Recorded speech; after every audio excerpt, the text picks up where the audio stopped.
Hey, what's going on, guys? Ben Brewster here, Triad Athletics. Today I'm super excited to break down Roger Clemens.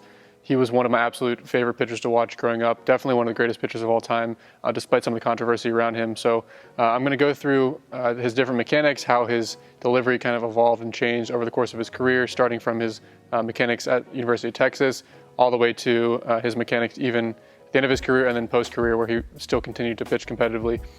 So just to kind of recap some quick facts. He was listed at 6'4", 205 when he was first drafted. I have some sources that list him around 240 towards the end of his career, so a little bit of a body comp change, as you can obviously see, which we'll touch more on. He struck out 20 hitters in a game 2 different times. He did this 10 years apart, which is pretty telling.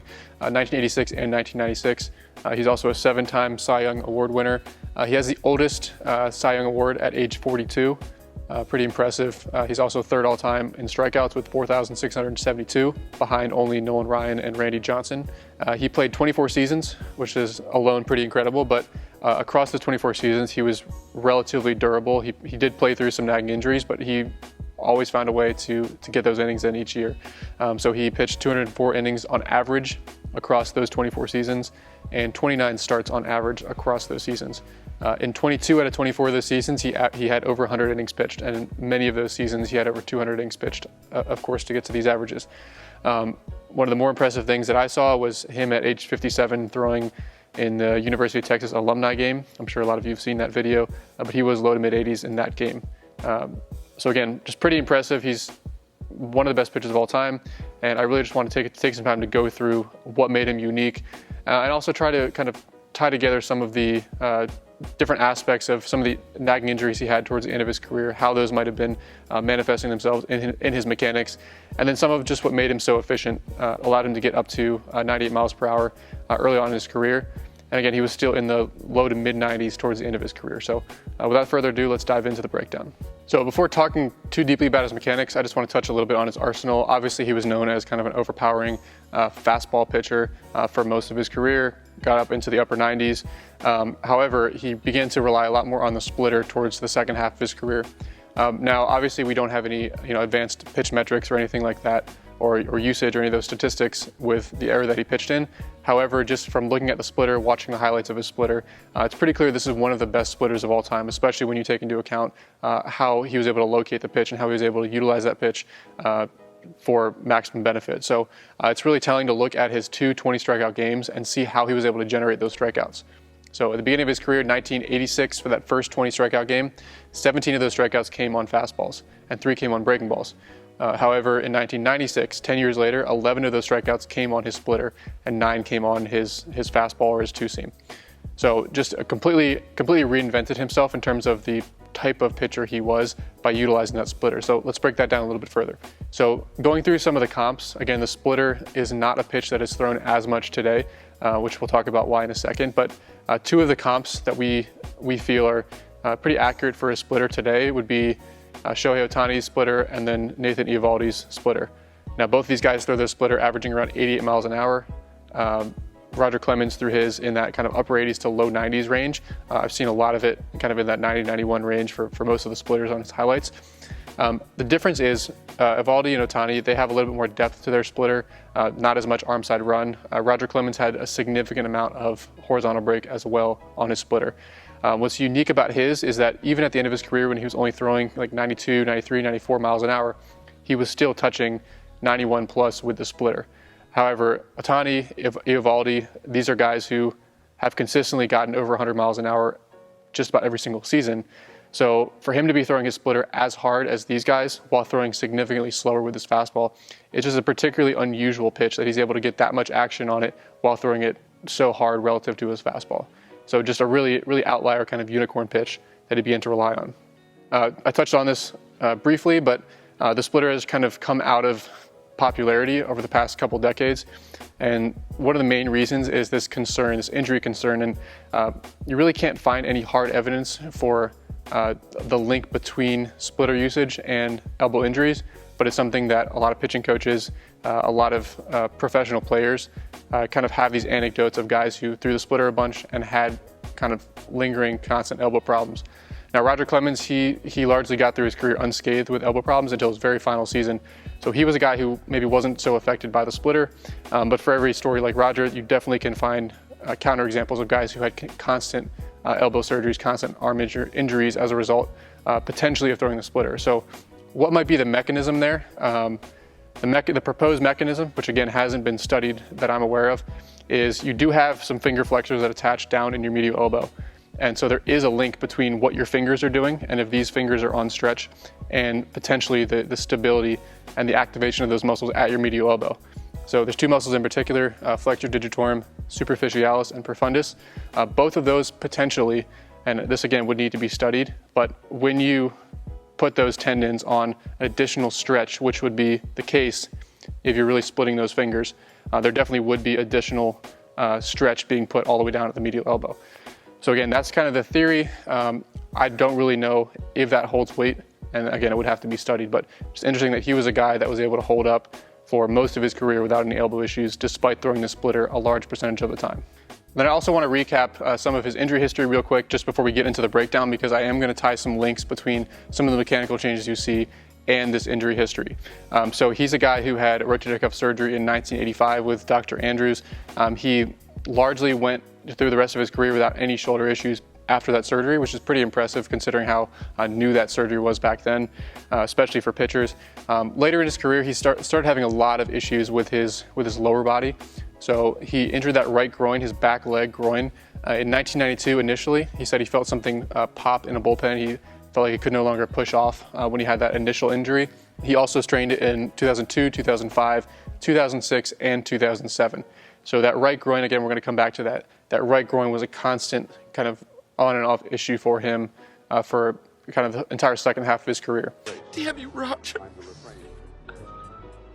Damn you, Roger! Damn it! Damn you! He had a right calf strain in 2004, also right hamstring strains in 2001, 2005, and 2007. So you can start to see some patterns here as far as that back leg just taking a lot of beating. He had a left hamstring strain in 2005. Towards the end of his career, 2007, the last year of his career, he had kind of continual low back stiffness. He started having elbow issues, which he received multiple cortisone shots for. And from the articles we were able to find, it looked like it was largely kind of ligament-related elbow issues, so probably UCL. And then he also had some rear foot blister issues in 2007 as well, which, again, we'll try to kind of link this together. So let's go through kind of some of his kind of general mechanics first, and then we'll compare how his mechanics changed over the course of his career. So this is, I believe, a 2001 highlight. So this is fairly representative of kind of the middle of his career, but some of the things that I like throughout the course of his entire career that he does very well. The first I want to take a look at is his first move. So he's a guy that out of the windup for most of his career went hands over the head. So that's the first thing that I'm a huge fan of as far as learning to gain rhythm, kind of acting as a bridge and a connection between the upper half and between the lower half. Again, in this particular clip, throwing out of the stretch, but hands over the head, really good way to add rhythm. Even if you don't throw out of the windup in a game, practicing out of the windup in a training setting and using it as a drill to gain rhythm, gain feel, huge fan of that. He's also a guy who utilizes a pretty heavy drift, a little bit of a coil, and then he pairs that coil of that lead knee, he pairs that coil with looking down, so you can see his eyes come down, and a dip of his front shoulder. So you can see as he begins to move forward, his front shoulder dips, his eyes come down off the target. And again, he's known as a power pitcher, but also a power pitcher with good command. Didn't seem to have any negative effect on his command, taking his gaze down. I've talked about that before. So coil, eyes come down, dipping of the shoulder.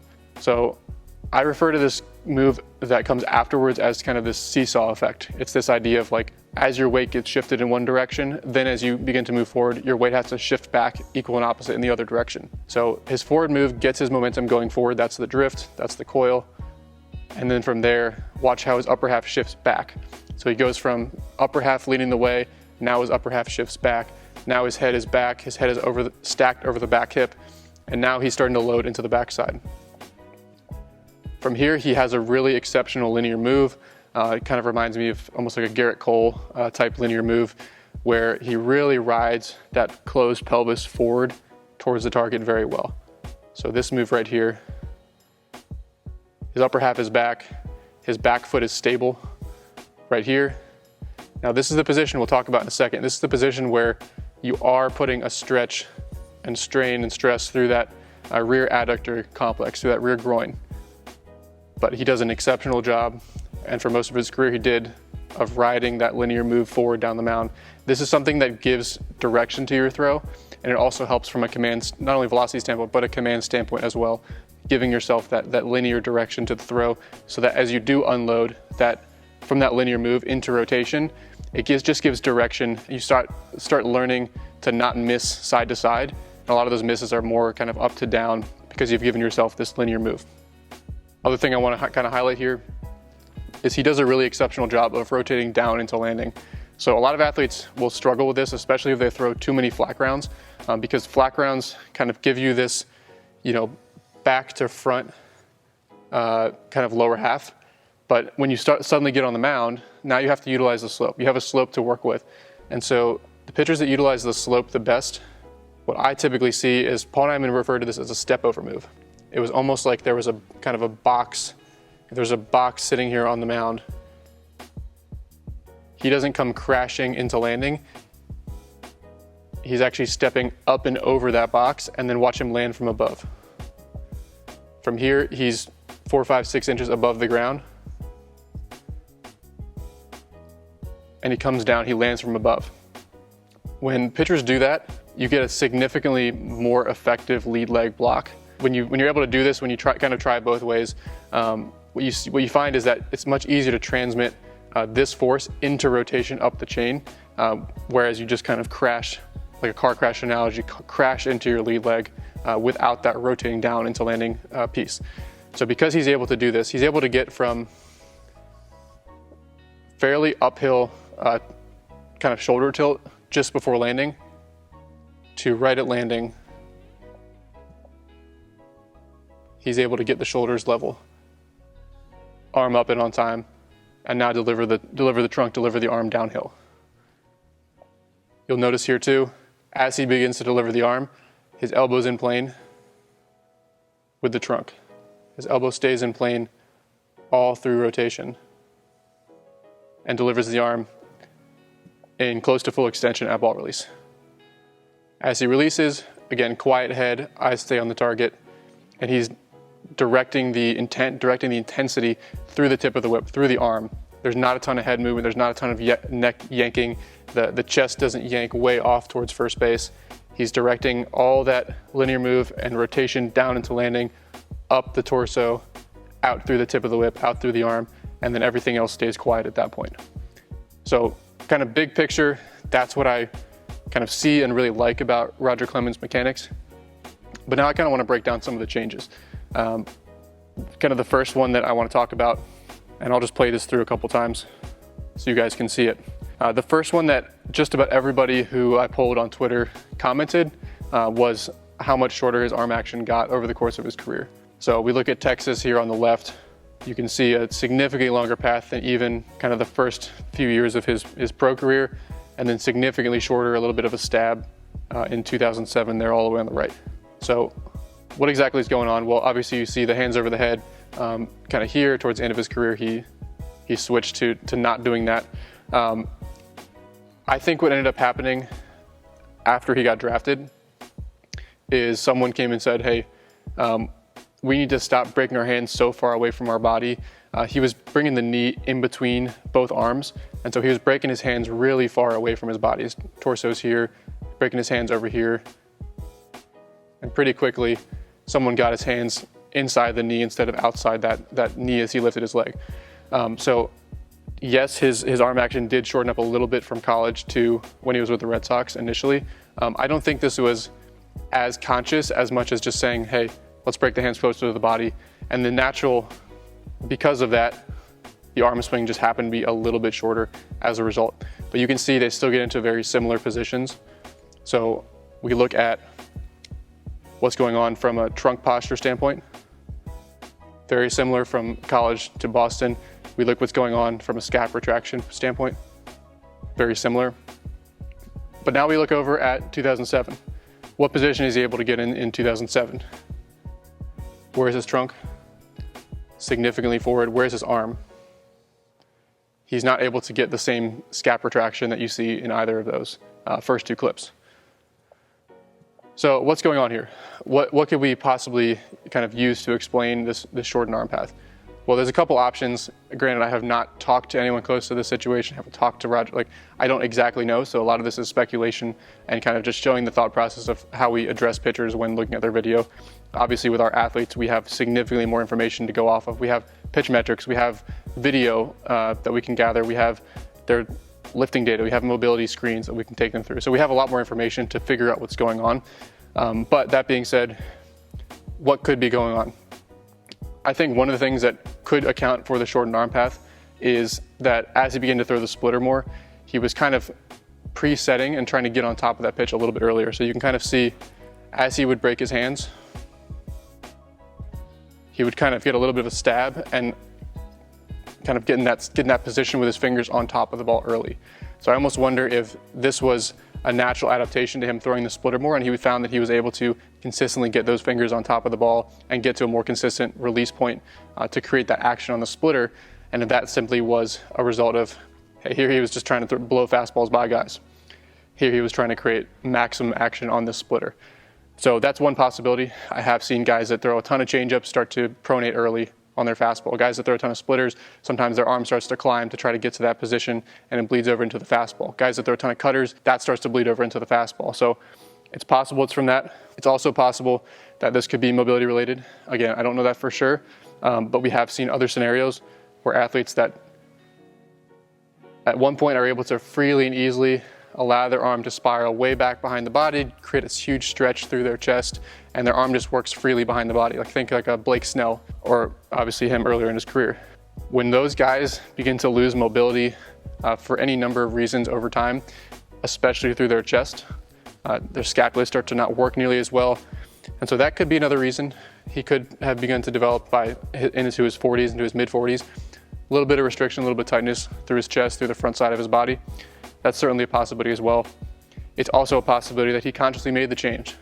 However, this is before short arm actions were a fad and everyone was trying to groove that pattern. So I think it's unlikely that he said, I'm going to consciously shorten my arm path just because I think that's going to be more efficient. I think it was more subconscious due to some other factor.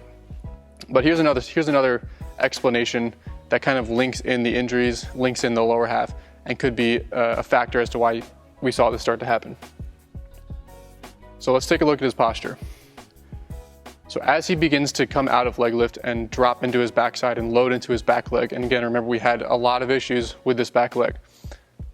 Watch what happens. Again, we're at 2007. So right here, he's still maintaining his posture, maintaining posture, maintaining posture. As he starts to actually accept load into that back leg, coming out of his peak leg lift, right, he's beginning to accept load. Watch what happens at the pelvis. Level pelvis. Level pelvis.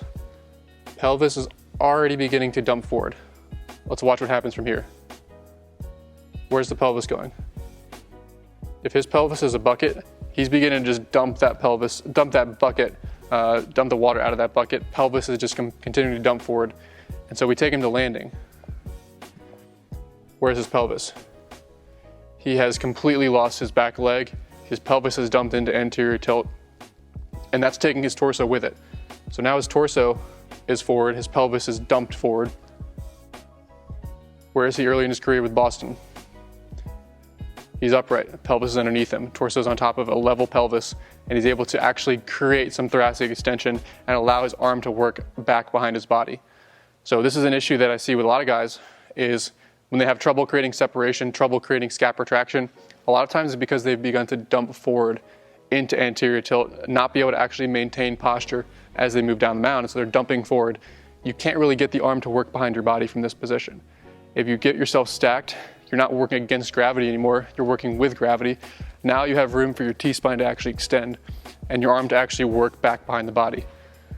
So he's not creating the same separation, he's not able to create the same thoracic extension through his upper back, he's not able to get the same amount of scap loading or retraction, scap retraction behind his body.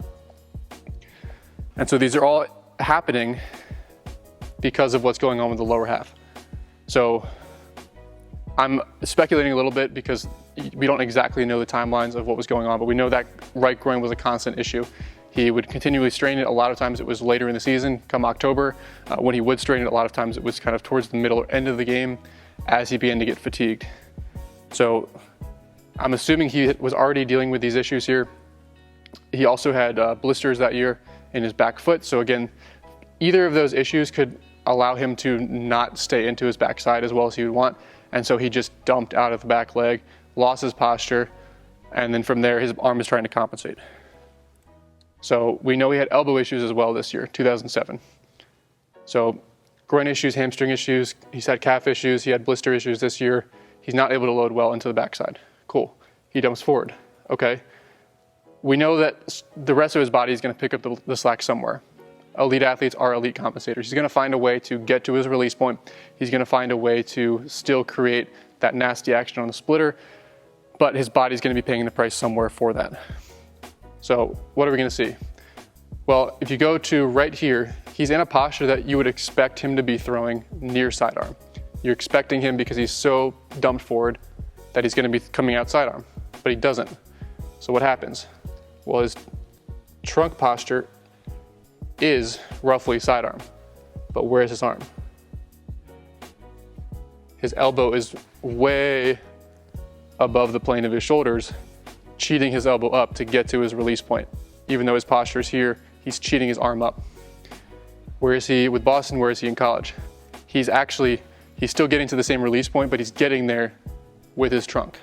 So his trunk is matching his arm slot as opposed to his arm slot being there and his shoulders are still level. And so that creates a conflict. You can see he's able to match it much better here, match it much better here, and then there's a mismatch here.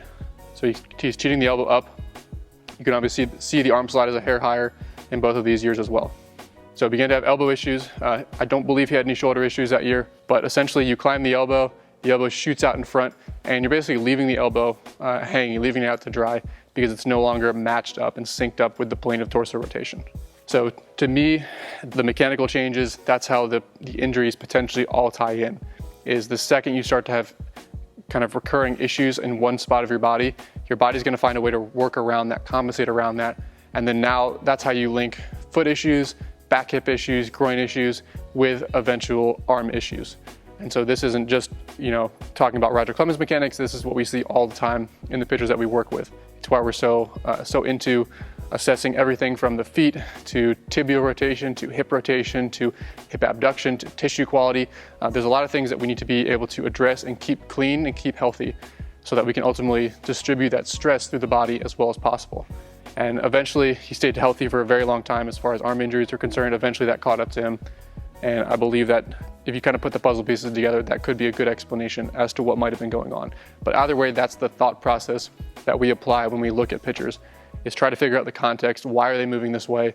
And what other areas might be compensating, which are creating ultimately leading to the issue. And it might not be local to the actual symptoms that the athlete's feeling.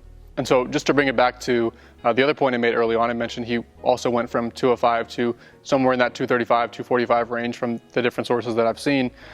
You think about the stress that you're putting into the backside, into that rear groin when you drop into your back leg and utilize that powerful forward move that he does so well. How much stress are you putting on that back leg at 240 versus at 205? Right, it's another potential risk factor that it's the equivalent of, you slap a 35-pound weight vest on this guy, does his groin fatigue 10% faster? Probably. And so it's one of those things where he's able to get away with it for a long time until he wasn't. But I do wonder if, from a body composition standpoint, that couldn't have been improved by 10, 20 pounds, and that might not have played just an additional role. I doubt it was the entire piece, but if we're looking at risk factors that could have explained the continual groin injuries, which could have explained part of what was going on here with the velocity drop, obviously still Cy Young caliber pitcher towards the end of his career. So it is what it is, but from purely a performance standpoint, a velocity standpoint, a power production standpoint, and staying healthy, with our pitchers, our kind of rule of thumb is, hey, let's try to stay as lean as we can comfortably maintain. Doesn't mean you need to be ripped year round, but if for you can comfortably maintain 10, 12% body fat, recover great, not feel like you're super deprived in terms of what you're eating, and you can stick to it, then that's probably where you should stay. So we probably shouldn't be 20, 30, 40 pounds overweight. We also don't need to be ripped, but as lean as you can comfortably maintain is kind of the rule of thumb that we'll kind of give to most of our college and professional athletes. If we kind of come back to tie it all together, because I want to make this stuff useful for coaches, athletes watching this, not just talk about him, how might you address a kind of a chronic groin hamstring strain? Like, let's say in some alternate universe, like I'm training Roger Clemens back in through the 90s through early 2000s, and he's having all these groin strains. What might be some things that you can do? And again, I'm sure he was doing some of these things. The first thing is, once you've had that initial injury, you're already predisposed to have an injury again. The risk is significantly higher after you've had one hamstring strain of having multiple hamstring strains. Same with groin strains. So we know that he heard a pop, he may have had like more of a grade 2, even grade 3 strain, so pretty significant strain. So what do we need to do? We need to make sure to maximize the tissue quality to the extent that we can. He likely had significant scar tissue through that groin. That tissue is likely more gritty, less extensible. It had a harder time actually stretching and getting to those elastic positions that you need when you're throwing. So tissue quality, some things that we really like.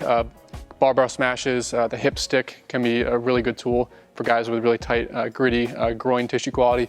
Dry needling can be really helpful from a therapist point of view. And then collagen supplementation, collagen and vitamin C has been shown to be really helpful when paired with isometrics from a tendon strengthening standpoint, and also improving the kind of elastic properties of the tendon as well. So those are just some initial things. Isometric strengthening, so being able to hold the positions where he would feel that strain, those kind of the weak end range position where that tissue maybe wasn't able to contract as well in. So getting into something like adductor planks or floor squeezes, where he's getting into a similar position to where that groin needs to be able to activate, and strengthening it and progressing the isometric strength at that position. For something like the repeated hamstring strains, eccentric strengthening has been shown to be another positive training tool to rehab torn muscles, rehab these hamstring strains. So Nordic curls and just other eccentric lengthening contractions are some things that you can do in the weight room if you're having kind of these repeated injuries. I'm a guy myself who I had 1 year in pro ball where I had 3 separate hamstring strains. It was all in my back leg, and it was like I would feel good, come right back, strain it again, feel good, rush back, strain it again. And again, it wasn't until I took a full off season to dedicate to some of these things, tissue quality, eccentric strengthening, and give it kind of a full 3-4 months of strengthening that it finally seemed to go away. So hopefully you guys got something out of this breakdown. Again, I know I went off on a couple tangents, but I'm trying to make these as educational as possible, not just talk about positions that he's in, trying to tie it back to real world application and how you might be able to get something out of this from a coaching standpoint and from your own training standpoint as well. Hopefully you can see how all these puzzle pieces kind of start to fit together and how we address our athletes. It's not as simple as just trying to hit one size fits all positions. It's not as simple as just giving everybody the exact same pitching drills, the exact same lifts. We're trying to individualize what we do for the athlete. And again, we'd love to hear from you if you're having any issues, struggling with your own career, have any questions about anything at all. Email us, contact@triathletics.com. If you guys are not already subscribed to this channel, go ahead and do that below, and I'll see you guys in the next video. Thanks for watching.